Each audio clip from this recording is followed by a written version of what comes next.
Like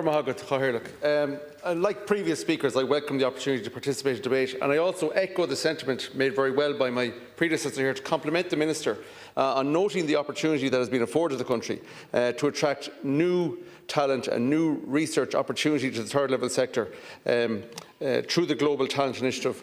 I suppose during early monastic times we were known as the island of saints and scholars. I'm not sure if we can still own the Saints tag, but certainly this is an initiative, I think, to regain the Scholars tag, and I think it's a welcome one.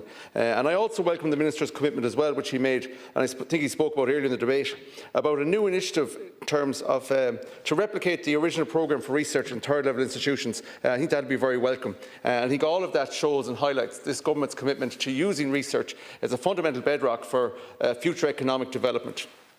As the Minister knows, I'm from a city where there are an abundance of third level institutions, thankfully.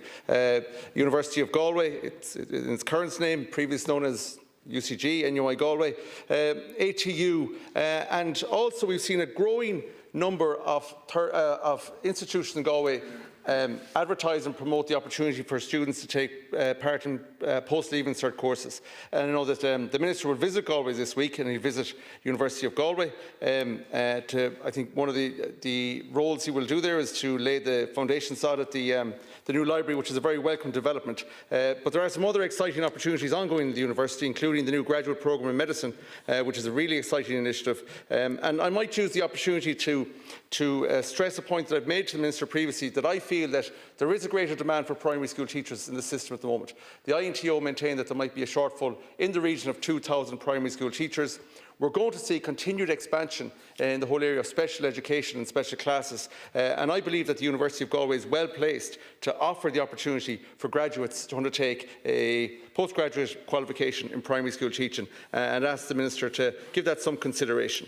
The other institution, of course, is ATU, which we've seen a very substantial increase in the number of students attending ATU in recent years, and we've seen the evolution of the institution from RTC to GMIT to an ATU now having sister colleges in Castlebar, Sligo, Letterkenny as well. So it's it's a fundamental part of Galway City.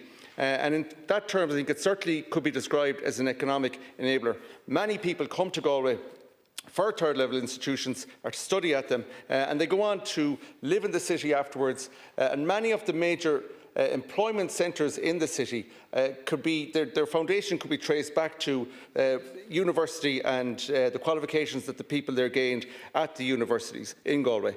I suppose when I saw the title of the debate, third level education as an economic enabler, I wondered if the focus of the debate was on third level education being an economic enabler for individuals or an economic enabler for the wider society. And I think there is a challenge there. Many people have mentioned the barriers to education, and I think they were outlined quite well. I know the Minister is committed to breaking down many of those, and he mentioned fees and targeted measures as well to broaden the pathway to participation in further education.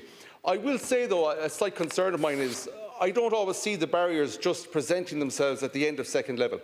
And my feeling is if a child is indifferent to school attendance in primary school, or if they develop an indifferent attitude to school at primary or secondary school, it's very unlikely at the end of their time in secondary school that they will have a dawning that there is an opportunity for them in the third level sector. So I think we always need to be conscious of that. We need to make sure that we are funding our primary and our secondary schools adequately to make sure that they are ensuring that children are well in school, that children enjoy coming to school, and that there's good cooperation between the school and the home towards trying to develop positive attitudes to education from the youngest of ages. And I think that's one of the fundamental barriers I see to participation at third level. One other slight concern I just might mention, and it's relative to the name or the title of the debate, education or higher education as an economic enabler. I am concerned that at times we reduce education just to a tool for our economy. And I think it should be much more than that. Education should be about enabling and creating many other values in our society: empathy, community, creativity being particularly important. And again, Galway is a place that marks itself out for that. So I wish the Minister well in the role and compliment him on his efforts to date.